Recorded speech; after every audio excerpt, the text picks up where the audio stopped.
యోర్దాను ఎదురైనా చెప్దాం. ఎర్ర సంద్రం పొంగి పొర్లినా, యోర్దాను ఎదురైనా, ఎర్ర సంద్రం పొంగి పొర్లినా, భయం లేదు జయము. చెప్దామా నోరు తెరిచి, భయము లేదు జయము మనదే, విజయ గీతం పాడెదము, విజయ గీతం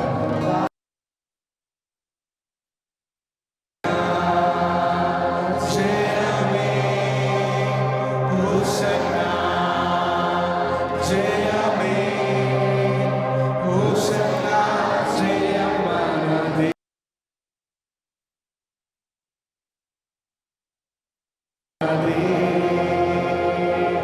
హోసన్నా జయం మనదే, హోసన్నా జయం మనదే.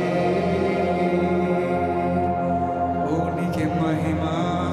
హల్లెలూయా. రెండు చేతులు చెప్దామా? హల్లెలూయా, హల్లెలూయా.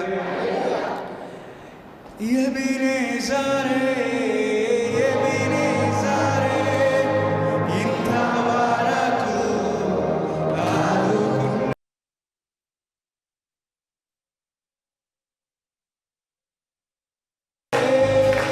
ఇంతవరకు ఆదుకున్నాడు,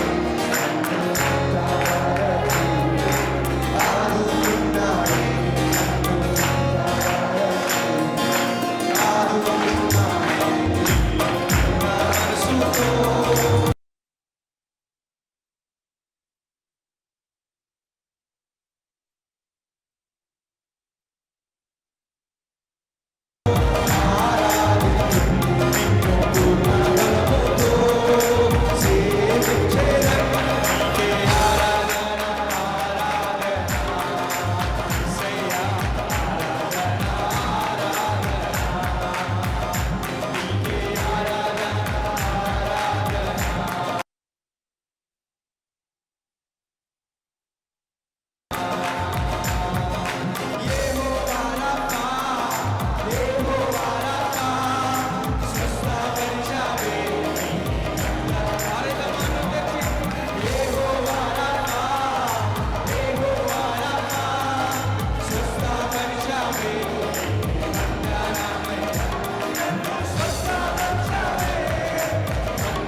నీవే నా తోడువై, నీవే నా జీవమై, నా రక్షికవై, అనువనుగుణం నీ కృప నీ చిత్తమై, అనువనుగుణం నీ కృప నీ చిత్తమై, నన్ను ఎన్నడూ వీడని అనుబంధమై, యేసయ్యా నా ప్రాణ ప్రియుడా, మనగల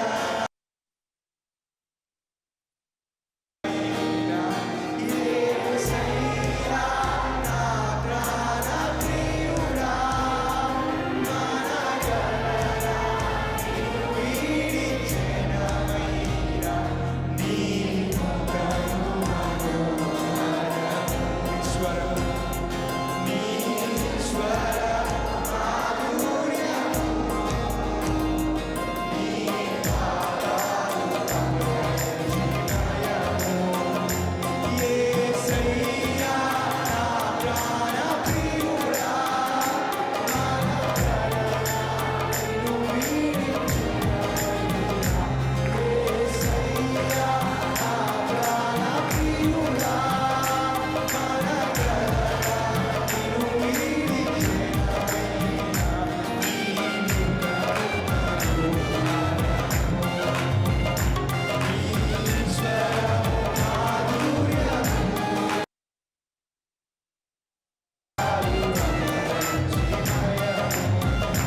నీవే నా శైలమై, నీవే నా శృంగమై, నా విజయానికే నీవు భుజబలమై.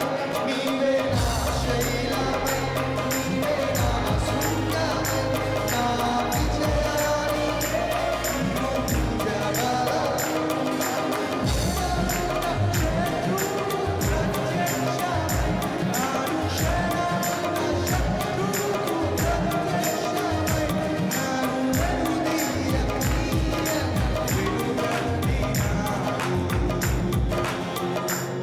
యేసయ్యా నా ప్రాణ ప్రియుడా, మనగలరా నిన్ను వీడిచెనవైరా, యేసయ్యా నా ప్రాణ ప్రియుడా, మనగలరా నిన్ను వీడిచెనవైరా,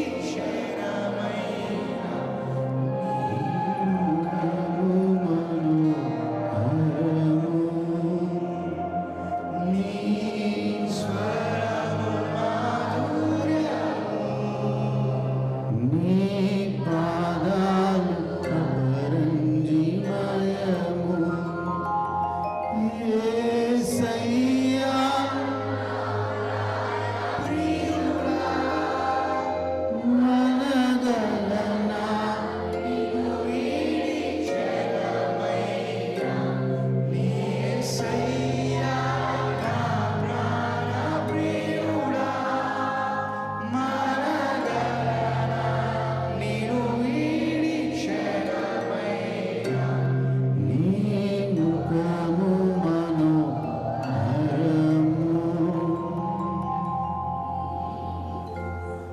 స్తోత్రం ప్రభువా, ఈ రోజుని బట్టి, ఈ ఆదివార ఆరాధన బట్టి నీకు వందనాలు చెప్తున్నాను. మా స్తుతుల మీద సింహాసనమై ఆసీనుడైన తండ్రి, నీకు వందనాలు చెప్తున్నాము. Thank you Jesus, thank you lord.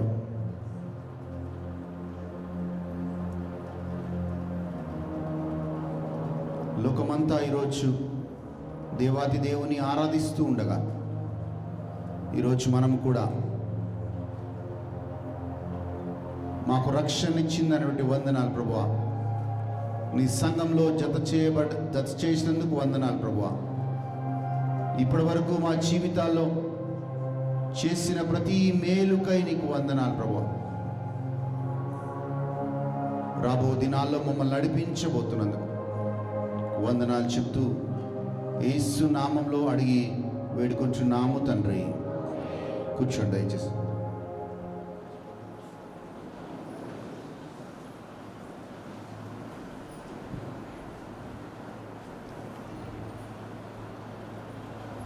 Hallelujah. Check. Voice clarity లేదు చూడు. Check check check.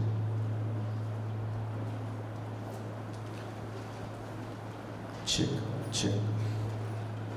Hallelujah. Check.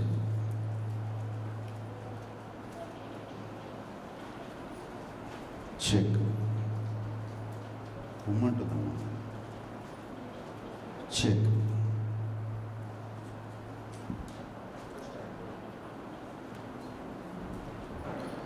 Check check. వినపడుతుంది.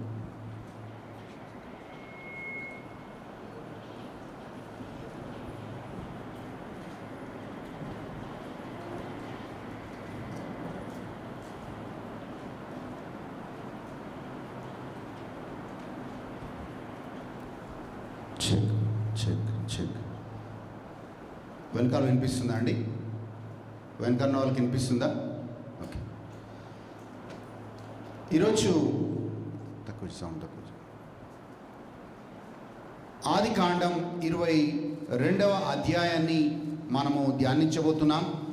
వి are going to meditate on book of Genesis. 22వ అధ్యాయాన్ని మనము ధ్యానించబోతున్నాం.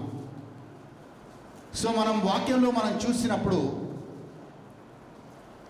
అబ్రహాము జీవితాన్ని మనం చూసినప్పుడు అనేక భయంకరమైన ఒడిదుడుకుల గుండా అబ్రహాము జీవితం వెళ్తూ ఉంది. కొన్నిసార్లు అపనమ్మకంలో అబ్రహాము ఉన్నాడు, కొన్నిసార్లు అవిశ్వాసంలో అబ్రహాము నడిచాడు. కానీ క్రమముగా అబ్రహాము జీవితాన్ని చూస్తే ఆయన విశ్వాసంలో దేవుళ్ళలో బలపడుతూ వచ్చాడు. మన క్రైస్తవ జీవితం కూడా మనం ఆరంభించినప్పుడు పడుతూ లేస్తూ అనేక ఒడిదుడుకుల గుండా మనము వెళ్తూ ఉంటాం. కానీ అబ్రహాము ఎలాగైతే ఆయన విశ్వాస జీవితంలో బలపడుతూ వచ్చాడో, అలాగే నీవు నేను కూడా దేవుని యందు బలపడుతూ రావడానికే అబ్రహాము జీవితాన్ని దేవుడు మన ముందు ఉంచుతూ ఉన్నాడు. అండ్ చివరిగా మనం చూసినప్పుడు అబ్రహాము ఏ స్థాయికి ఏ స్థితికి దేవుడి దగ్గరికి వెళ్ళాడంటే, అబ్రహాము దేవుడు అబ్రహాముని నా యొక్క స్నేహితుడు అన్నాడు.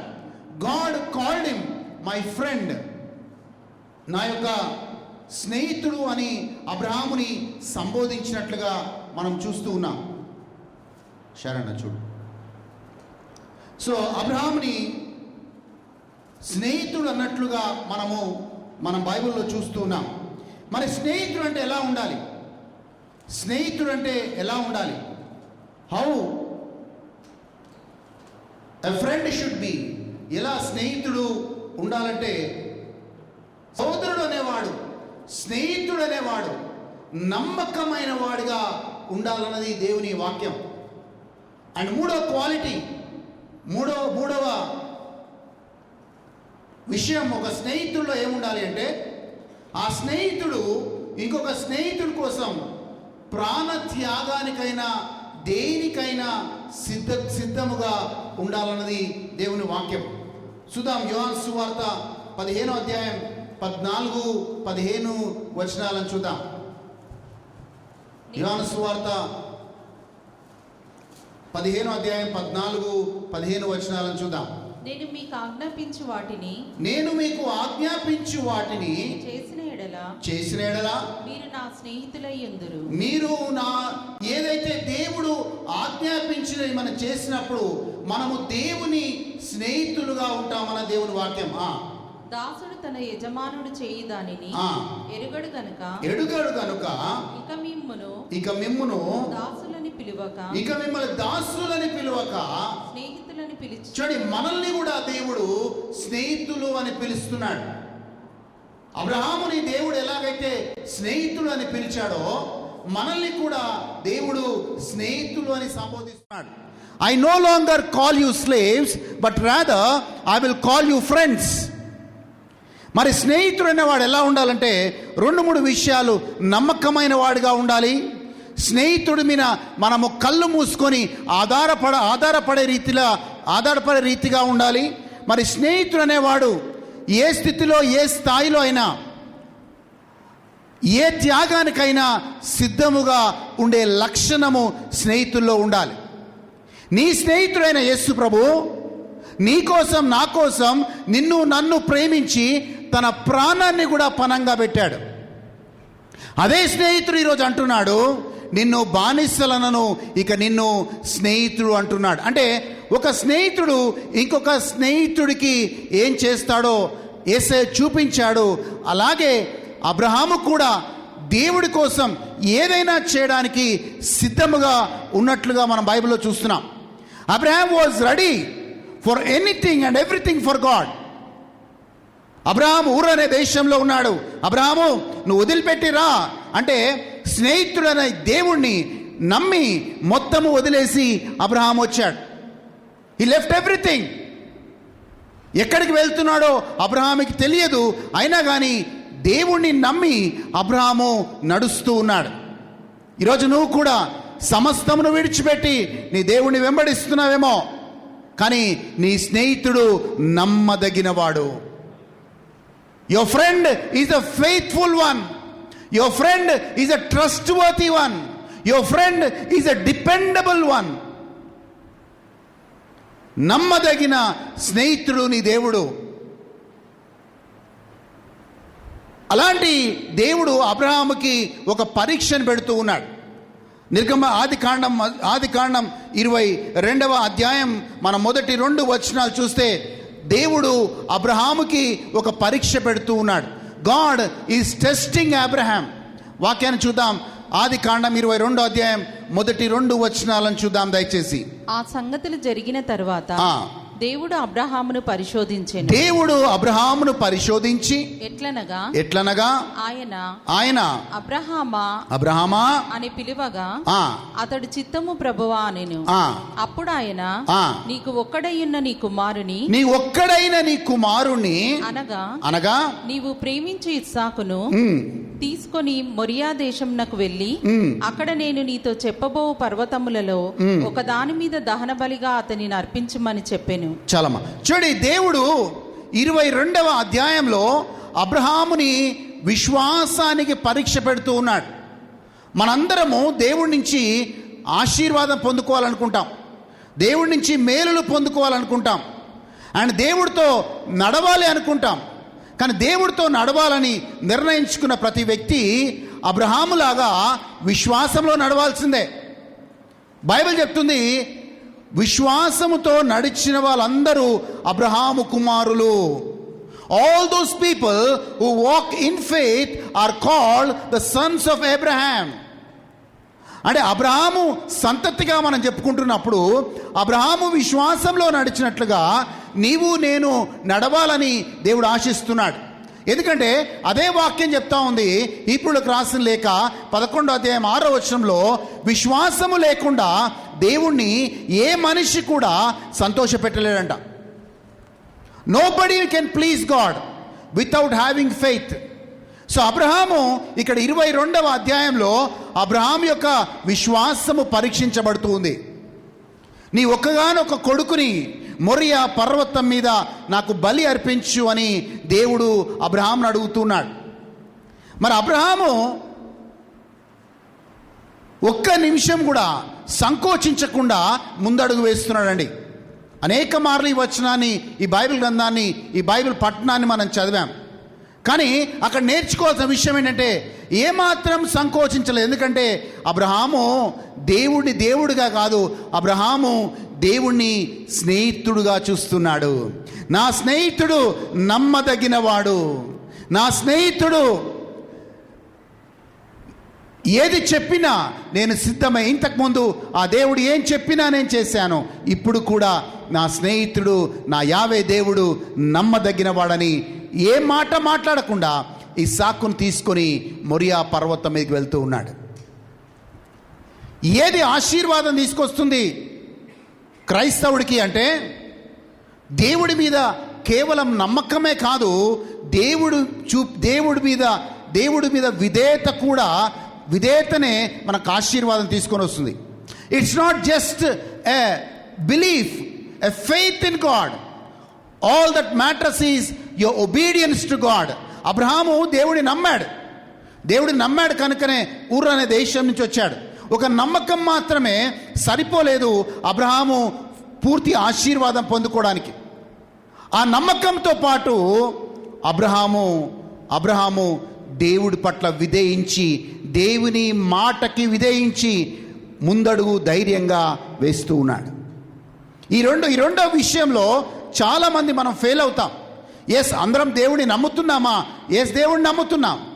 కానీ అబ్రహాములాగా మనం కూడా పరీక్షించబడ్డప్పుడు, అబ్రహాములాగా మనం కూడా దేవుడు చెప్పింది చేయమన్నప్పుడు మనం ఖచ్చితంగా వెనుకంజ వేస్తాం. కానీ అబ్రహాము ధైర్యంగా ఇస్సాకును తీసుకొని ముందుకు వెళ్తున్నాడు.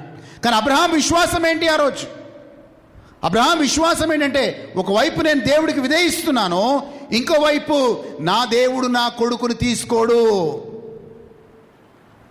రెండు థింగ్స్ అబ్రహాం మైండ్లో వెళ్తా ఉన్నాయి. ఒక సైడ్ ఏమో దేవుడికి విధేయించాలి, దేవుడికి విధేయించడం అంటే తన కొడుకుని బలి అర్పించాలి. రెండవదిగా అబ్రహాము విశ్వాసం ఏంటంటే, ఆ ఇస్సాకు ద్వారానే తన సంతతి వర్ధిల్లుతుందని అబ్రహాము నమ్మాడు.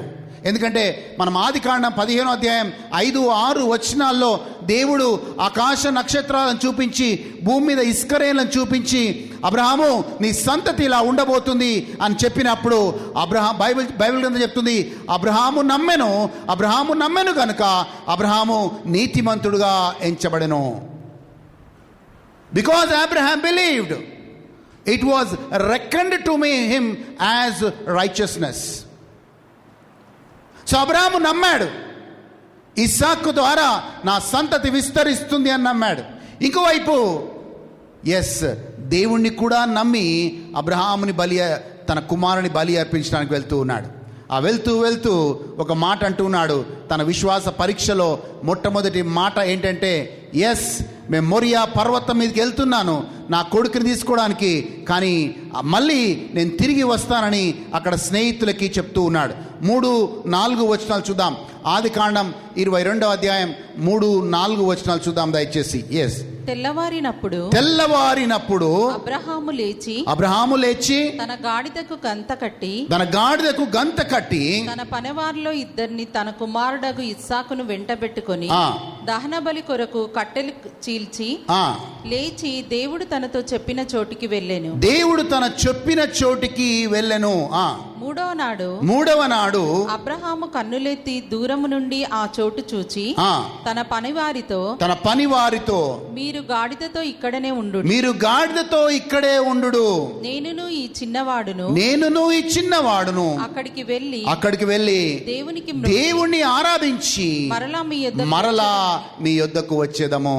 సో అబ్రహాం అంటున్నాడు అక్కడ సేవకులతో, నేను వెళ్తున్నాను, మోరియా పర్వతం మీదకి వెళ్తున్నాను, కానీ దేవుని ఆరాధించి నేను నా కుమారుడు తిరిగి వస్తాము అని చెప్తున్నాడు. చూడండి, విశ్వాసము ఎలా ఆ క్లిష్టమైన పరిస్థితుల్లో కూడా దేవుడు ఇస్తాడు, దేవుడు ఆయన కుమారుని తీసుకోడన్న నమ్మకం, విశ్వాసాన్ని చూడండి. ఒకవైపు విశ్వాసం, ఇంకోవైపు విధేయత. ఈ రెండింటి మధ్యలో అబ్రహాము నలిగిపోతూ ఉన్నాడు. ఒకవైపు విశ్వాసం, ఇంకోవైపు దేవుని విధేయించాలి. అలాగే ముందడుగు వేస్తూ ఉన్నాడు అబ్రహాము. వాక్యాన్ని చూద్దాం. హీబ్రూలకు రాసిన లేఖ 11వ అధ్యాయం 17వ వచనంలో అబ్రహాము పరీక్షించబడ్డాడు. You and I will be tested అనే మాట బైబిల్లో చూస్తున్నాం. హీబ్రూలకు రాసిన లేఖ 11వ అధ్యాయం 17-19 వచనాలను చూద్దాం. అబ్రహాము చూడండి, శోధించబడని తెలుగులో ఉంది, కానీ ఇంగ్లీష్లో by faith when Abraham was tested to offer up Isaac అనే మాట ఉంది. సో ప్రియమైన దేవుని బిడ్డలారా, మన విశ్వాస జీవితంలో మనం పరీక్షలు గుండా వెళ్తాం. అబ్రహాములాగా న్యాచురల్గా మనం చూస్తూ ఉంటే ఒకటి కనబడుతుంది, కానీ దేవుడు ఇంకొకటి చెప్తా ఉంటాడు.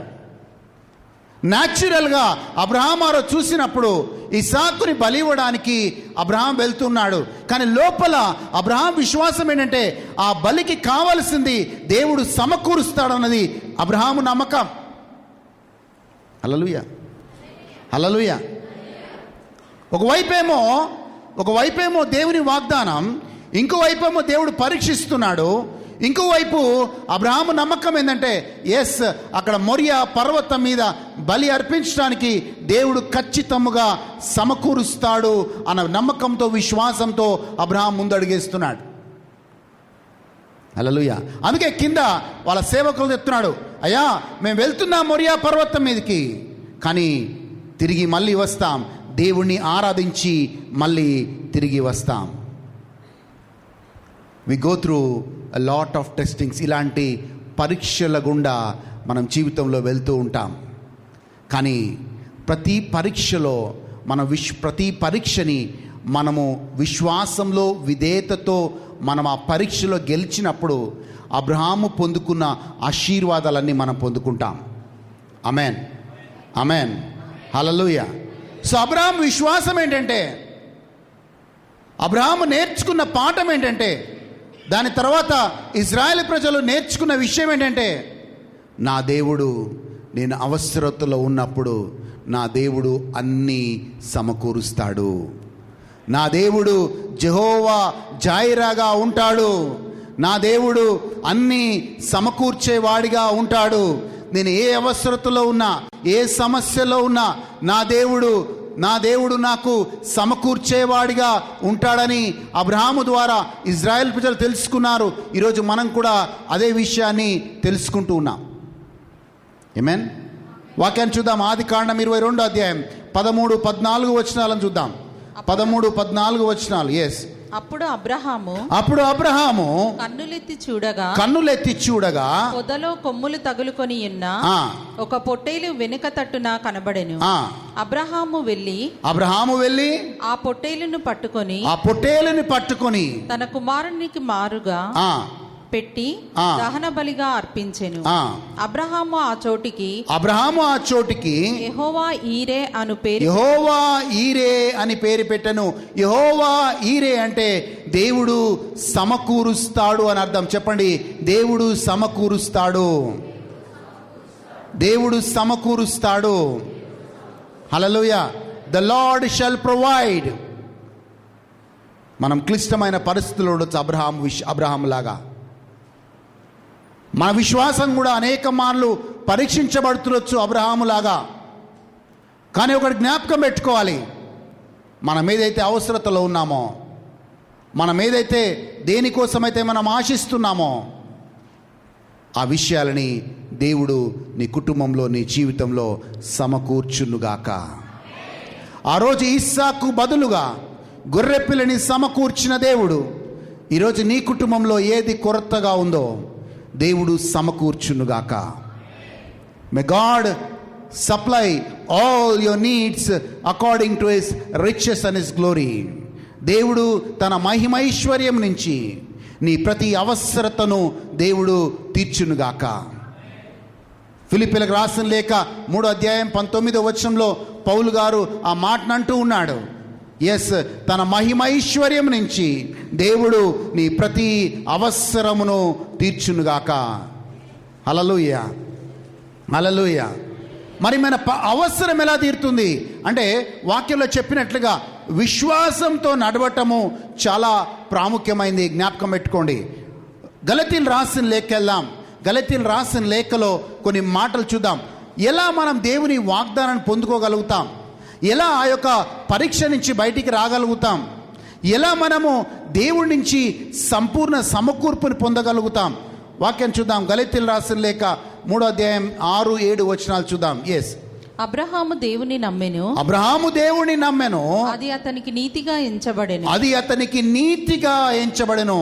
కాబట్టి విశ్వాస అండర్లైన్ చేసుకోండి. కాబట్టి విశ్వాసు సంబంధులే అబ్రహాము కుమారులని మీరు తెలుసుకోండి. Therefore know that only those who are of faith are sons of Abraham. ఎవరు అబ్రహాము కుమారులు? ఎవరైతే విశ్వాస సంబంధులు, విశ్వాసంతో నడుస్తారో వాళ్ళే అబ్రహాం యొక్క కుమారులంట. హల్లెలూయా. సో అబ్రహాము ఎలాగైతే విశ్వాసంతో తన ఆశీర్వాదాలను పొందుకున్నాడో అలాగే మనము కూడా దేవుని యందు విశ్వాసంతో నడిచినప్పుడు దేవుని ఆశీర్వాదాలు పొందుకుంటాం. ఎప్పుడైతే దేవుడు అబ్రహాము ఆ రోజు గొర్రెపిల్లని దేవుడు సమకూర్చిన తర్వాత, అబ్రహాము ఆ గొర్రెపిల్లని వధించిన తర్వాత, అప్పుడే దేవదూత మరొక్కసారి అబ్రహాముకు ప్రత్యక్షమై ఈ ఆశీర్వాదాలు ఇస్తూ ఉంది. ఆశీర్వాదాలు చూద్దాం. ఆది కాండం 22:15 చూద్దాం. జెనసిస్ 22:15.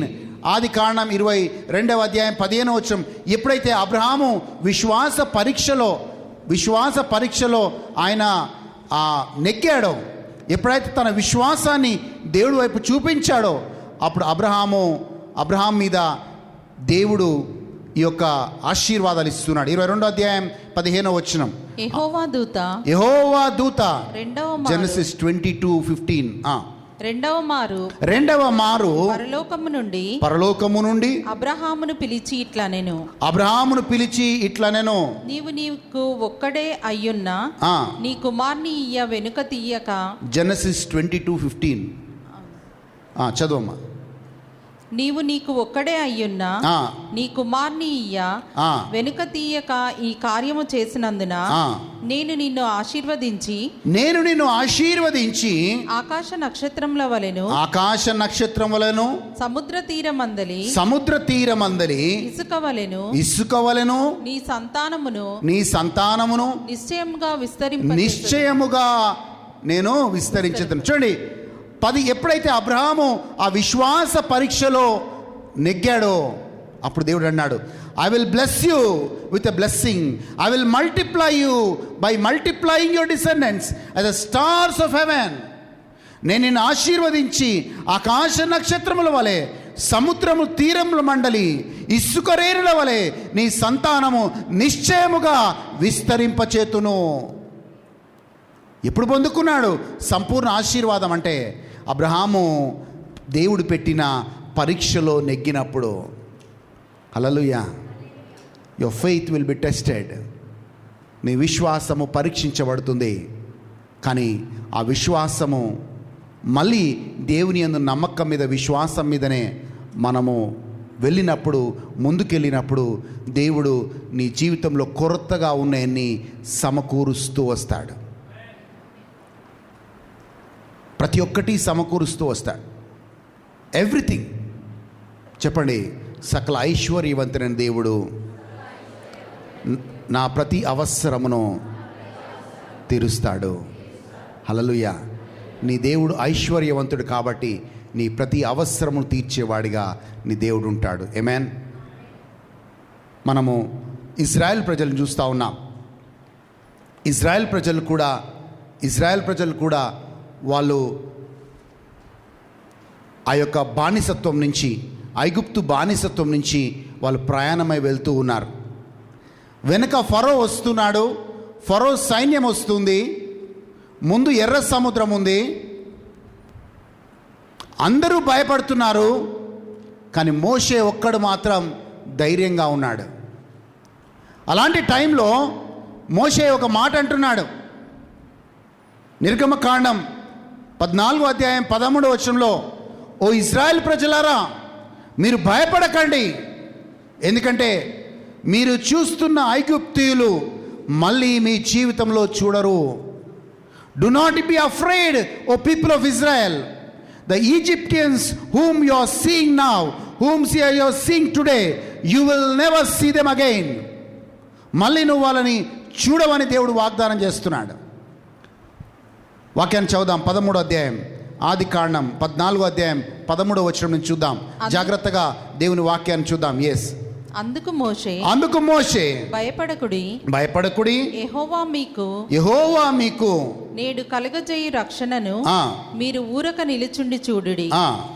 మీరు నేడు చూచిన నేను చూసిన ఐగుప్తీయులను ఇక మీదట మరి ఎన్నడూను చూడరు. యెహోవా మీ పక్షమున యుద్ధము చేయుము. మీరు ఊరకయే ఉండవలెనని ప్రజలతో చెప్పెను. అటు తర్వాత మనం చూస్తే మోషే ఎప్పుడైతే ఆయన చేతిలో ఉన్న కర్రనెత్తుతున్నాడో ఎర్ర సముద్రం చీల్చబడుతుంది. ఇజ్రాయెల్ ప్రజలు అవతల ఒడ్డుకు వెళ్ళిన తర్వాత అదే కర్రతో మోషే మళ్ళీ ఎర్ర సముద్రం మీద ఆయన కొట్టినప్పుడు ఐగుప్తు ప్రజలందరూ కూడా ఆ యొక్క ఎర్ర సముద్రంలో జల సమాధి అయిపోయినట్లుగా మనం చూస్తూ ఉన్నాం. దేవుడు చేసిన వాగ్దానం, నువ్వు చూస్తున్న ఐగుప్తీయులు నువ్వు మళ్ళీ చూడక ఉండు అని చెప్పిన వాగ్దానం వాళ్ళ జీవితంలో నెరవేర్పులోకి వచ్చింది. చెప్పండి, దేవుడు నమ్మదగినవాడు. దేవుడు నమ్మదగినవాడు. హల్లెలూయా, హల్లెలూయా. సో దేవుడు ముందుగానే మోషేని సిద్ధపరిచాడు. దేవుడు ముందుగానే ఒక ప్రణాళిక కలిగి ఉన్నాడు. ఇజ్రాయెల్ ప్రజల్లాగా నీవు నేను ఆ భయంకరమైన ఆపత్తులో ఉండొచ్చు, విపత్తుల్లో ఉండొచ్చు. ప్రభువా, ఎలా మేము ముందుకు వెళ్ళగలుగుతాం? ముందు ఎర్ర సముద్రం కనపడుతుంది ప్రభువా, వెనక భయంకరమైన శత్రువులు కనపడుతున్నారు అని ఒక భయంలో ఉండొచ్చు. కానీ నీ దేవుడు ఆ టైంలో కూడా నీకు కావలసిన భద్రతని సమకూర్చేవాడిగా ఉంటాడు. ఆ సమయంలో కూడా నీకు కావలసిన రక్షణని దేవుడు సమకూర్చేవాడిగా ఉంటాడు. ఆ సమయంలో కూడా దేవుడు నీకు కావలసిన ఆ సమకూర్పుని ఏదైతే నీకు అవసరమో సమకూర్చి నిన్ను సురక్షితంగా అవతల ఒడ్డుకి చేర్చేవాడిగా ఉంటాడు. హల్లెలూయా. ఇజ్రాయెల్ ప్రజలకి కావలసిన రక్షణనిచ్చాడు, కావలసిన ప్రొటెక్షన్ ఇచ్చాడు, కావలసిన అన్నీ చేసి తన బిడ్డల్ని వాళ్ళ శత్రువుల నుంచి తన బిడ్డల్ని కాపాడుకున్నాడు. ఆ శత్రువుల నుంచి కాపాడిన దేవుడు నీకు కూడా సరైన సమయంలో నీ జీవితంలో వచ్చే ప్రతి ఆటుపోటులో దేవుడు తన రక్షణనిచ్చి, దేవుడు తన కాపుదలని, తన భద్రతని నీకిచ్చి సురక్షితంగా నీ శత్రువుల నుంచి నేను కాపాడునుగాక. ఆమేన్. హల్లెలూయా, హల్లెలూయా. వాక్యాన్ని చూద్దాం. గలతీయులు రాసిన లేఖ 3వ అధ్యాయం 9వ వచనాన్ని చూద్దాం. గలతీయులు రాసిన లేఖ 3వ అధ్యాయం 9వ వచనం. గలతీయులు రాసిన లేఖ 3వ అధ్యాయం 9వ వచనం. ఎస్. కాబట్టి విశ్వాసమైన అబ్రహాముతో కూడా ఆశీర్వదింపబడుదురు. ఎవరు ఆశీర్వదించబడతారు? ఆ 9వ వచనం అలాగే ఉంచు. ఎవరు ఆశీర్వదించారు? కాబట్టి విశ్వాస సంబంధులే విశ్వాసము గల అబ్రహాముతో కూడా ఆశీర్వదించబడతారు. So when those who are of faith are blessed with believing Abraham. Hallelujah. ఆ రోజు ఇజ్రాయెల్ ప్రజలకి విశ్వాసం తగ్గిపోయింది. ఎప్పుడు విశ్వాసం తగ్గిపోతుంది? ఎప్పుడు నీ విశ్వాసం బలహీనపడుతుంది అంటే నేను భయము వెంటాడినప్పుడు, భవిష్యత్ అనే భయము నేను వెంటాడినప్పుడు, నీ చుట్టుపక్కలున్న పరిస్థితులు, ఆ పరిస్థితుల ద్వారా వచ్చే భయము నిన్ను వెంటాడినప్పుడు నీ విశ్వాసం బలహీనపడుతుంది. నువ్వు చూసేది ఒకటి, నువ్వు జీవితంలో జరిగేది ఒకటి, నీ చుట్టూ జరుగుతుంది ఒకటి, దేవుడు చెప్పేది ఒకటి. హల్లెలూయా. దేవుడు చెప్తూ ఉన్నాడు ఇజ్రాయెల్ ప్రజలకి, మీరు భయపడకండి, నేను మీకు రక్షణగా ఉంటాను. మీరు చూస్తున్న ఐగుప్తీయులు మళ్ళీ మీ జీవితంలో చూడజాలరు అని చెప్తూ ఉన్నాడు. కానీ వాళ్ళకి కనపడేది మాత్రం ముందు ఎర్ర సముద్రం, వెనకాల ఫరో సైన్యం. వాళ్ళకి కనబడుతుంది వేరు, దేవుడు చెప్తున్నది వేరు.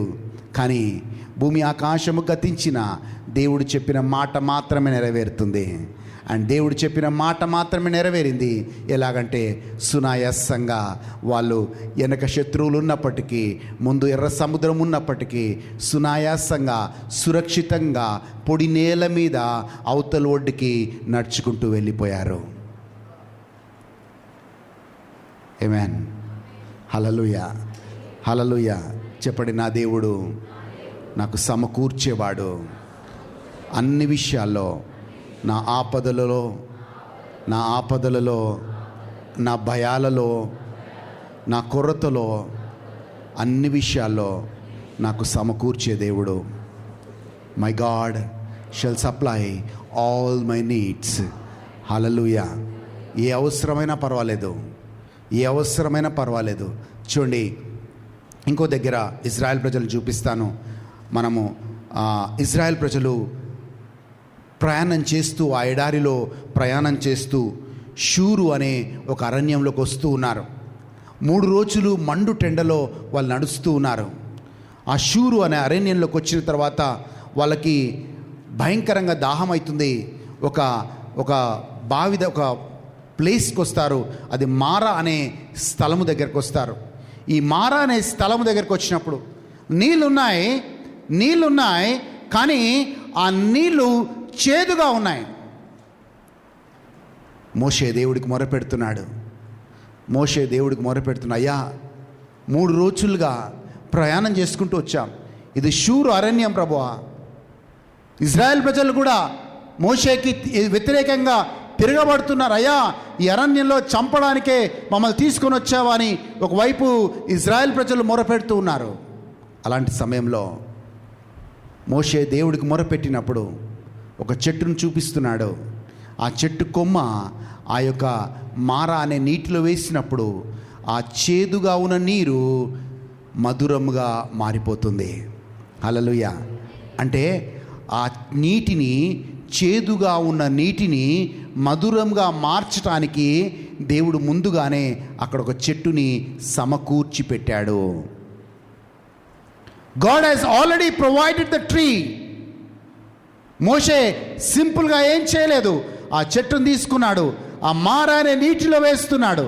ఆ చేదుగా ఉన్న నీరు మధురంగా, తీయగా, స్వీట్గా మారిపోతుంది.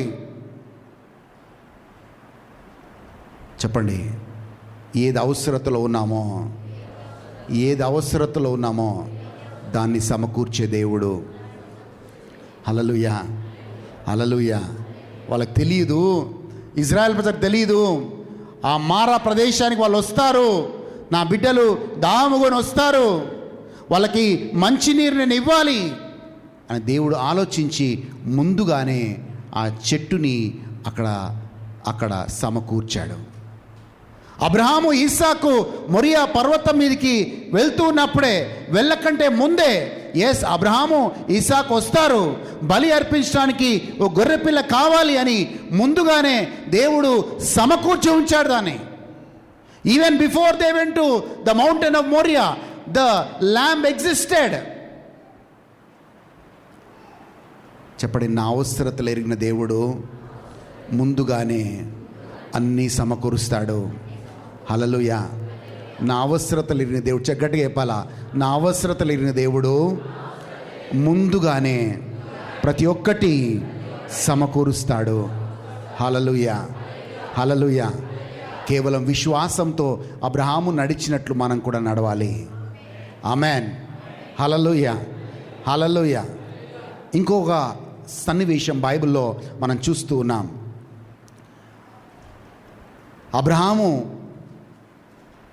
అబ్రహాముకి మొదటి సంతానంగా పుట్టిన ఇష్మాయేలు తల్లి హగార్, వీళ్ళిద్దరూ కూడా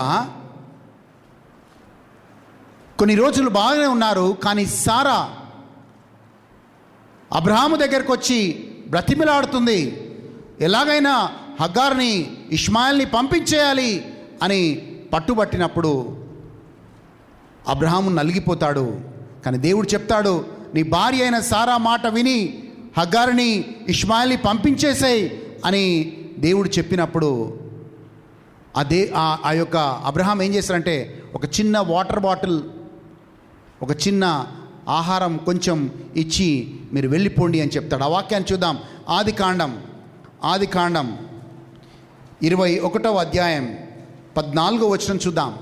21వ అధ్యాయం ఆది కాండం 21వ అధ్యాయం 14వ వచనం చూద్దాం దయచేసి. కాబట్టి తెల్లవారినప్పుడు అబ్రహాము లేచి ఆహారమును నీళ్ల తిత్తిని తీసుకొని ఆ పిల్లవానితో కూడా, చూడండి, కొంచెం ఆహారము కొంచెము నీళ్ళ తిత్తి ఆ యొక్క అబ్రహాము ఆ యొక్క హగ్గారికి ఇష్మాయిల్కి ఇస్తూ ఉన్నాడు.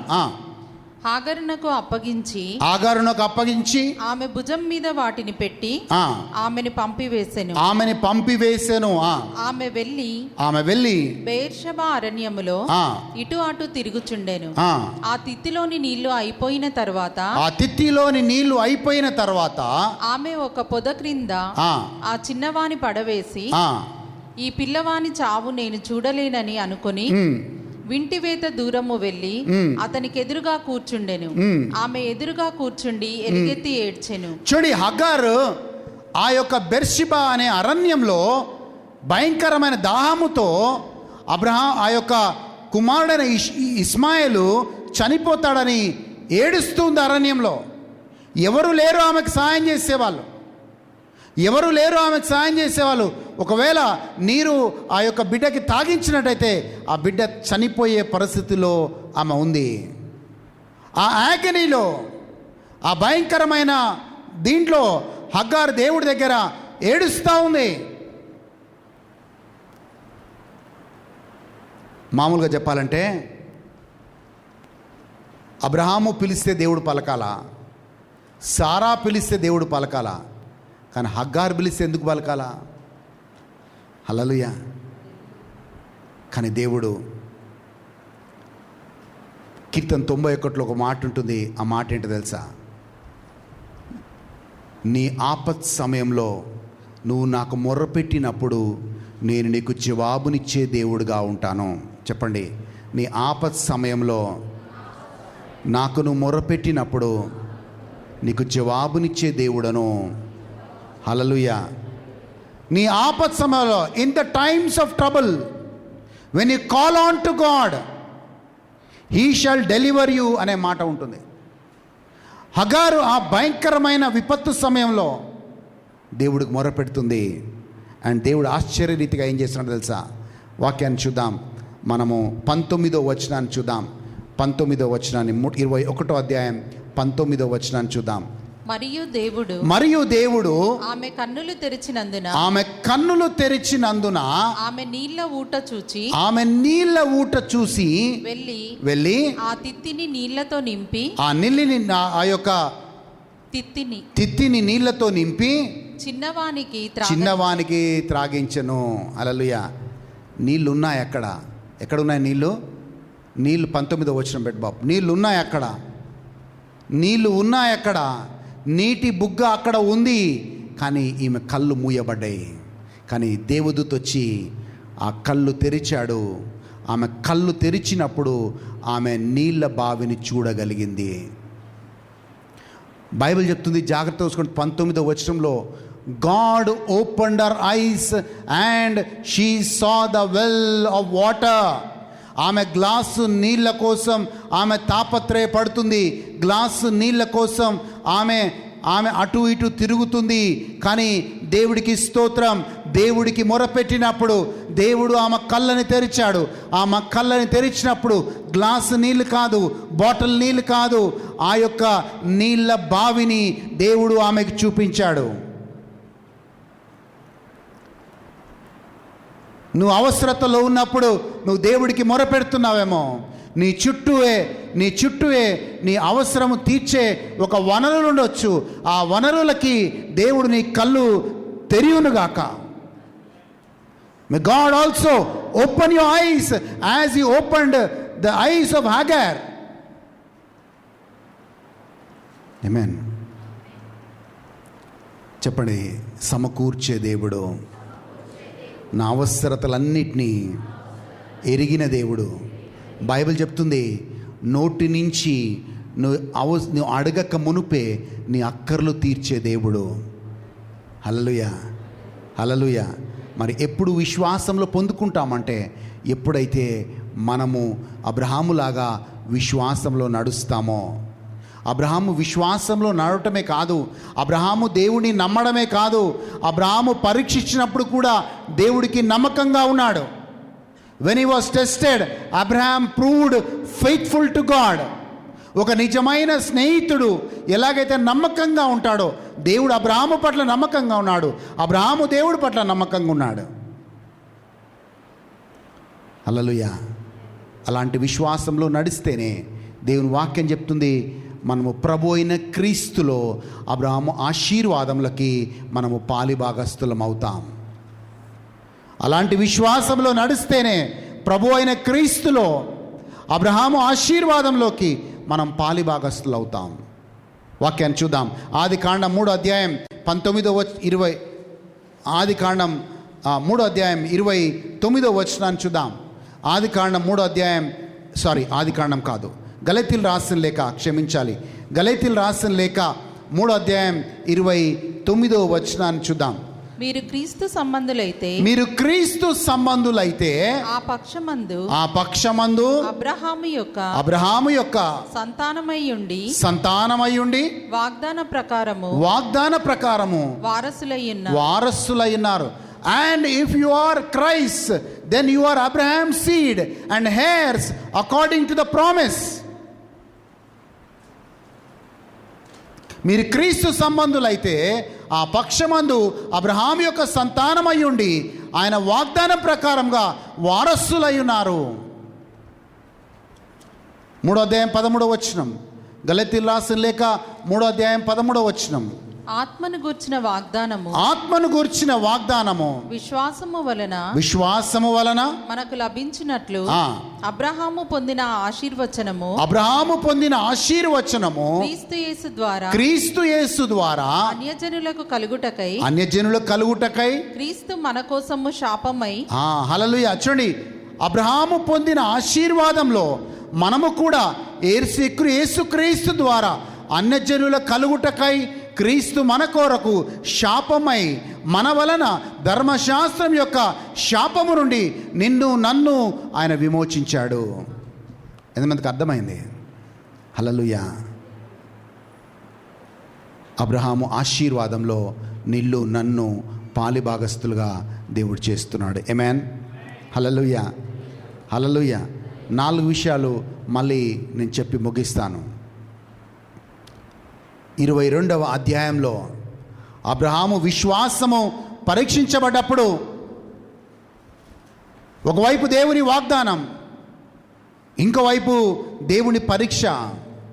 ఈ రెండిట్లో అబ్రహాము ఒకటి నమ్మకంగా ఉన్నాడు, ఒకటి నమ్మాడు. ఎస్, ఎలాంటి పరిస్థితుల్లో అయినా, ఎలాంటి సిచ్యువేషన్లో అయినా నా దేవుడు నాకు సమకూరుస్తాడు. చెప్పండి, నా దేవుడు నాకు నా ప్రతి అవసరమును సమకూరుస్తాడు. అబ్రహాము ఆ విశ్వాసంలో మొరియా పర్వతం వెళ్ళినప్పుడు దేవుడు అబ్రహాముకి కావలసిన ఆ గొర్రె పిల్లని సమకూర్చాడు. And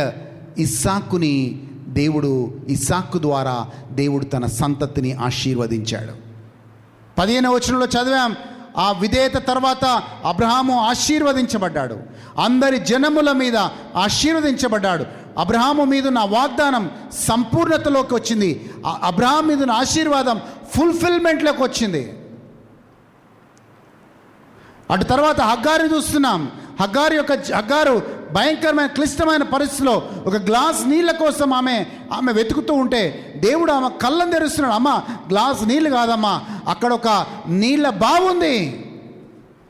May God also open your eyes towards your blessing. నువ్వేదైతే అవసరతలో ఉన్నావో అవసరత వైపు దేవుడి కళ్ళు తెరుచునుగాక. ఆమేన్. మారా దగ్గర దేవుడు ఎలాగైతే ఆ యొక్క చేదు నీరుని మధురంగా మార్చాడో, ఆ మార్చడానికి ముందుగానే ఆ చెట్టుని సమకూర్చాడో, దేవుడు నీ జీవితాన్ని మధురంగా మార్చడానికి దేవుడు కొంతమంది వ్యక్తులను కావచ్చు, దేవుడు కొన్ని వనరులు కావచ్చు, దేవుడు ఆల్రెడీ సమకూర్చి పెట్టాడు. హల్లెలూయా. ఆ రోజు మారా దగ్గర ఆ భయంకరమైన చేదు నీరుని మధురంగా మార్చడానికి ఒక చెట్టు సరిపోతుందని దేవుడు తెలుసు. ఆ చెట్టుని ఆల్రెడీ సమకూర్చి పెట్టాడు. మోషే ప్రార్థించాడు, ఆ చెట్టుని దేవుడు చూపించాడు. ఈరోజు నీ జీవితం మార అనుభవం గుండా వెళ్ళునుగాక. చేదుగా ఉన్న జీవితం మధురంగా మారునుగాక. మధురంగా మారటానికి కావలసిన ఆ రోజు చెట్టు అయిండొచ్చు, ఈరోజు నీ జీవితంలో అది ఏదైందో అది దేవుడు సమకూర్చునుగాక. ఆమేన్. హల్లెలూయా, హల్లెలూయా. అండ్ చివరిగా మనము ఎర్ర సముద్రం దాకా ఒక సన్నివేశాన్ని మనం విన్నాం. ఆ సన్నివేశం ఏంటంటే, ఎంత విశ్వాసంలో నడిచినా, దేవుని యందు ఎంత నమ్మకం కలిగినా, ఎన్ని సంవత్సరాలు దేవుడితో మనం నడిచినా, ఒక సిచ్యువేషన్ వస్తుంది లైఫ్లో, ఒక పరిస్థితి వచ్చింది మన జీవితంలో. ఆ పరిస్థితులు మనకు భయాన్ని పుట్టిస్తాయి. ఆ పరిస్థితులు చూసినప్పుడు మనకు భయం కలుగుతుంది. ఆ భయము నిన్ను డామినేట్ చేసినప్పుడు నీలో విశ్వాసం తగ్గిపోతుంది. ఇజ్రాయెల్ ప్రజలకు కూడా జరిగింది అదే. ప్రభువా, నా పరిస్థితులను చూస్తుంటే నాకు భయం వేస్తుంది, నేను ముందుకు పోలేని పరిస్థితి ప్రభువా, వెనుకకు కూడా వెళ్ళలేని పరిస్థితి. అలాంటి స్థితిలో వాళ్ళ విశ్వాసం బలహీనపడింది. కానీ మోషే వాళ్ళని బలపరుస్తూ ఉన్నాడు. మోషే బలపరుచుంటున్నాడు, ఏయ్ ఇశ్రాయేల్ ప్రజలారా, మీరు భయపడకండి. ఈరోజు మీరు చూస్తున్న ఐగుప్తీయులు మీరు మళ్ళీ మీ జీవితంలో చూడకుండా ఉందురుగాక. దేవుడు వాళ్ళతో మాట్లాడుతున్నాడు. అండ్ చెప్పినట్లుగానే ఏ ఎర్ర సముద్రం మీద వాళ్ళు పొడి నీళ్ళతో ఇజ్రాయెల్ ప్రజలు నడుచుకుంటూ పోయారో, దాని తర్వాత అధ్యాయాలు చదివితే దేవుడు కావాలని ఇజ్రాయెల్ ప్రజలను కూడా కొంత దూరం పొడి నేల మీద ఆ ఐగుప్తీయులను కూడా నడిపింపజేస్తాడు. వాళ్ళు కూడా పొడి నేల మీద కొంచెం దూరం నడుస్తారు. కానీ ఆ అవతల ఒడ్డుకి వెళ్ళిన తర్వాత ఏ కర్రతో అయితే మోషే ఆ ఎర్ర సముద్రాన్ని చీల్స్తున్నాడో అదే కర్రతో మళ్ళీ ఎర్ర సముద్రం వైపు కొట్టినప్పుడు ఆ ఎర్ర సముద్రం మళ్ళీ జలమయం అయిపోతుంది. ఐగుప్తీయులు మొత్తము కూడా దాంట్లో జల సమాధి అయిపోతారు. దేవుడిచ్చిన వాగ్దానం వాళ్ళ కళ్ళ ముందు నెరవేరుతుంది. మీరు చూస్తున్న ఐగుప్తీయులు మళ్ళీ మీ జీవితంలో చూడకుండా ఉందురుగాక. హల్లెలూయా, హల్లెలూయా. ఎస్, మన ప్రతి అవసరముని ఎరిగిన దేవుడు, మన ప్రతి అవసరమును తీర్చే దేవుడు. మనం బైబిల్లో చూస్తున్నాము. మొదటి రాజుల గ్రంథంలో ఒక విధవరాల్ని చూస్తున్నాము. విధవరాలు భయంకరమైన అప్పు సమస్యలో ఉంది. ఎలీషా అక్కడ ఆ ప్రవక్త అక్కడికి వస్తూ ఉన్నాడు. ఆ ప్రవక్త అంటున్నాడు, అమ్మా నీకేం కావాలని అడుగుతున్నాడు. ఆమెకి కొంచెము ఆ నూనె ఏమవుతుంది, మనకు వాక్యంలో చూస్తున్నాం. ఆ నూనె ఎక్కువగా అధికమవడం వల్ల ఆ నూనె అనేక ఎన్ని పాత్రలు అయితే పెడుతుందో అన్ని పాత్రల్లో నూనె అద్భుత రీతిగా దేవుడు సమకూర్చడం వల్ల, ఆ నూనెను అమ్ముకోవడం వల్ల దేవుడు ఆమె అప్పులన్నీ తీసేస్తున్నాడు. హల్లెలూయా. ఒక విధవరాలు భయంకరమైన అప్పు సమస్యని ఎరిగిన దేవుడు ప్రవక్త ద్వారా ప్రతి అప్పు సమస్యని దేవుడు తీర్చేస్తూ ఉన్నాడు. చెప్పండి, జెహోవా జైరా, సమకూర్చే దేవుడు, నా ప్రతి అవసరమును తీర్చే దేవుడు, తన మహిమైశ్వర్యంలో నుంచి నా ప్రతి అవసరమును తీర్చే దేవుడు. హల్లెలూయా. శిష్యులు ఒకానొక రోజు యేసు ప్రభు కొండ మీద ప్రసంగం చేస్తూ ఉన్నాడు. 3 రోజులైంది ప్రజలు ఏం తినకుండా దేవుని వాక్యాన్ని వింటూ వచ్చారు. ఇక చివరి రోజు ఎటోలట్టు వెళ్ళిపోవాలి. శిష్యులు అంటున్నారు, అయ్యా వీళ్ళని పంపించేయి అంటున్నాడు. యేసయ్య అంటున్నాడు, లేదు, నా ప్రజలు ఆకలితో ఉన్నారు, నా ప్రజలు ఆకలితో ఉన్నారు, వాళ్ళు ఆహారం పెట్టాలి అని యేసయ్య అంటున్నాడు. శిష్యులు మాత్రం వీళ్ళకి అన్నం పెట్టాలంటే, వీళ్ళకి ఆహారం పెట్టాలంటే చాలా డబ్బులు ఖర్చు అవుతుంది, యేసయ్య వీళ్ళని పంపించేసే ఇంటికి అంటున్నారు. కానీ కనికరం గల దేవుడు, ప్రజల ఆకలిని ఎరిగిన దేవుడు, ప్రజల అవసరతలు ఎరిగిన దేవుడు 2 చేపలని 5 రొట్టెలని ఆకాశం వైపు ఎత్తుతున్నాడు. తండ్రి, నా బిడ్డలు 3 రోజులు ఆత్మీయ ఆహారాన్ని తిన్నారు ప్రభువా, శారీరకంగా ఆహారాన్ని తీర్చు ప్రభువా అని ఆ 2 చేపలు 5 రొట్టెలు పైకెత్తి ప్రార్థించినప్పుడు 5,000 మందికి ఆహారము పంచి ఇచ్చినట్లుగా, పంచి ఇచ్చిన తర్వాత 12 బాస్కెట్స్, ఏమంటారు, 12 బుట్టలలో అన్న ఆహారము మిగిలినట్లుగా చూస్తున్నాం. హల్లెలూయా. నీ దేవుడికి ఏ కొరత కూడా ఆయన రాజ్యంలో ఉండదు. ఆమేన్. హల్లెలూయా. శిష్యులు పంపించేద్దామన్నారు. మనుషులు ఎప్పుడైనా నీ అవసరతలో నిన్ను వదిలించుకుందామని చూస్తారు. మనుషులు ఎప్పుడైనా రిస్క్ తీసుకోకుండా దూరంగా ఉండాలని ప్రయత్నం చేస్తారు. కానీ నీకోసం దేవుడు రిస్క్ తీసుకుంటాడు. నీకోసం దేవుడు రిస్క్ తీసుకుంటాడు.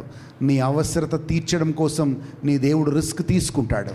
అండ్ యేసు ప్రభు ఆ రోజు ప్రజలు, ఆ శిష్యులు పంపించేద్దామన్నా, అండ్ బైబిల్ చెప్తుంది హీ మూవ్డ్ విత్ కంపాషన్. కనికరము గల దేవుడు వాళ్ళ మీద కనికరపడి వాళ్ళ ఆకలిని తీర్చాడు. ఈరోజు నీ ఆత్మీయ ఆకలి కావచ్చు, శారీరక అవసరాలు కావచ్చు, దేవుడు తీర్చునుగాక. హల్లెలూయా, హల్లెలూయా. చెప్దాం, సకల ఐశ్వర్యవంతుని దేవుడు నా ప్రతి అవసరమును తీర్చునుగాక. ఆమేన్. హల్లెలూయా, హల్లెలూయా. ఎస్, చివరిగా ఈ మాట చెప్పి ముగిస్తాను. కానాపల్లి వివాహానికి యేసుప్రభు వెళ్తూ ఉన్నాడు. ఆ కుటుంబము పరువుకి సంబంధించిన విషయం అది. ఆ కుటుంబానికి పరువుకి సంబంధించిన విషయం అది. ఆ కుటుంబంలో ద్రాక్షరసము కొరతగా ఉండింది. ఆ ద్రాక్షరసము కొరతగా ఉన్నప్పుడు యేసు ప్రభు గమనిస్తూ ఉన్నాడు, కానీ మౌనంగా ఉంటున్నాడు. కానీ అటు తర్వాత ఆ కుటుంబం యొక్క మర్యాదని, ఆ కుటుంబం యొక్క పరువుని దేవుడు నిలబెట్టాలని నీటిని ద్రాక్షరసంగా మారుస్తున్నాడు. ఈరోజు నీ కుటుంబ పరువుని, నీ కుటుంబ మర్యాదని, నీ జీవితం యొక్క విలువని నిలబెట్టడానికి దేవుడు ఎలాంటి అద్భుతమైన చేస్తాడు. Amen. May God to protect your family's reputation, your reputation. May God provide everything that you need in your life. ఆ రోజు ఆ కుటుంబం పరువు కాపాడటానికి మాత్రమే యేసు ప్రభు నీటిని ద్రాక్షరసంగా మార్చాడు. బహుశా ఈరోజు అనుకుంటున్నాం, ప్రభువా నా కుటుంబ పరువు ఏమైపోతుంది, నా పేరు ఏమవుతుంది, నా జీవితం ఏమవుతుంది అని నువ్వు బహుశా మదన పడుతున్నాయేమో. ఆ కుటుంబం పరువు నిలబెట్టిన దేవుడు, నీటిని ద్రాక్షరసముగా మార్చి ఆ కుటుంబం పరువు నిలబెట్టిన దేవుడు నీ కుటుంబాన్ని కూడా, నీ పేరును కూడా, నీ కుటుంబ పరువును కూడా దేవుడు నిలబెట్టునుగాక. ఆమేన్. లేచి నిలబడదాం, ప్రార్థన చేసుకుందాం. Oh thank you Jesus. షబలకరబరా తికర హందరబర హసికరబా. Oh thank you Jesus, thank you Lord. వందనాలు ప్రభువా, స్తోత్రాలు నాయనా, నీకు వందనాలు ప్రభువా, నీకు స్తోత్రాలు. యేసయ్యా నీకు వందనాలు. నీ అవసరం ఏమైందో ఈరోజు దేవుడి సన్నిధికి తీసుకొని రా. నీకు అభిషేకం కావాలా? నీకు అప్పు సమస్యలో ఉన్నావా? నువ్వు అనారోగ్యంగా ఉన్నావా? నీ భవిష్యత్తు గురించి భయపడుతున్నావా? కానీ నీకు కావలసిన రక్షణని, నీకు కావలసిన భద్రతని, నీకు కావలసిన కాపుదలని సమకూర్చే దేవుడు, నీకు అవసరమైన ప్రతి ఒక్కటి తీర్చే దేవుడు.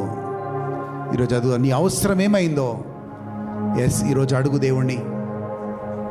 What is your need today? ప్రభువా నేను ఎగ్జామ్స్ రాస్తున్నాను, ఎగ్జామ్స్ రాయబోతున్నాను, నాకు నీ జ్ఞానం కావాలి ప్రభువా, నాకు నీ తెలివి కావాలి ప్రభువా, ప్రభువా నాకు మంచి జ్ఞాపక శక్తి కావాలి ప్రభువా, ప్రభువా నేను ఉద్యోగం చేస్తున్నాను ప్రభువా, నాకు ఆ ఉద్యోగం చేయడానికి జ్ఞానం దయచే ప్రభువా. ఎస్, ఏది ask God, what ever you want you ask. ఏది కావాలో దేవుని అడుగు. ఈరోజు హగ్గార్ గ్లాసు నీళ్ళ కోసం వెతికింది, కానీ దేవుడు బావిని చూపించాడు. ఈరోజు నీకు బావిని చూపించునుగాక. ఆ రోజు ఇశ్రాయేల్ ప్రజలు భయపడ్డారు పరిస్థితులను బట్టి, కానీ దేవుడు వాళ్ళకు కావలసిన భద్రతని, దేవుడు వాళ్ళకు కావలసిన కాపుదలని, దేవుడు వాళ్ళకు కావలసిన రక్షణని ఆ రోజు ఇచ్చి తన బిడ్డల్ని కాపాడుకున్నాడు. ఈరోజు నిన్ను కూడా కాపాడునుగాక. May God protect you, may God lead you. కాపాడునుగాక. నువ్వు దేని గురించి భయపడుతున్నావో, ఎస్, ఆ భయము బదులుగా విశ్వాసంలో దేవుడు బలపరచునుగాక. స్తోత్రం. నీ కుటుంబ పరువు గురించి భయపడుతున్నావా? ఎస్, కానా పల్లెలో దేవుడు వివాహంలో ఆ కుటుంబ పరువు నిలబెట్టడానికి నీటిని ద్రాక్షారసంగా మార్చిన దేవుడు నీ కోసం, నీ కుటుంబం కోసం దేవుడు అద్భుతము చేయునుగాక. Thank you Jesus. యేసయ్యా వందనాలు. Oh thank you Lord. సకల ఐశ్వర్యవంతుని దేవుడు నీ ప్రతి అవసరమును తీర్చునుగాక. సకల ఐశ్వర్యవంతుని దేవుడు నువ్వు ఆయనకు మొరపెట్టినప్పుడు నీ ప్రతి అవసరమును తీర్చునుగాక. Thank you Jesus. Hallelujah. Thank you Lord. Thank you Jesus. తండ్రి ఇంటి నుండి పిలిచితివి అబ్రాము, ఆశీర్వదించితివి అబ్రాము